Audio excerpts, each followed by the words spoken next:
Njengekhomithi ephalamende emele ezokwenjiwa kwemigodi elizweni, sihlangene ku meeting yesiphangephange sikhangele udubo osolubhekane lelizwe, udubo lwama gold panning gangs, lawa abulala abanye bebathathela lokho ababe bekwembile emgodini echiyeneyo. La ama gold gangs besizwa kuthiwa ngaMashurugwi.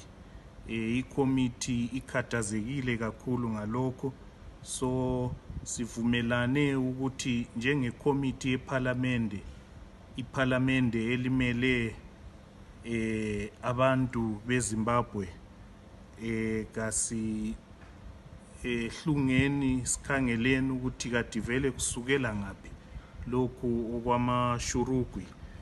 Njalo sibophe isimiso sokuthi iphalamende njengoba kuyiyo ebumba imithetho yelizwe, sifake imithetho eqinileyo ukuze labo ababulala abanye ngohlobo oludanisayo kangaka bajeziswe, ukuze lalabo abangafisa ukukwenza bangakwenzi kwelizayo.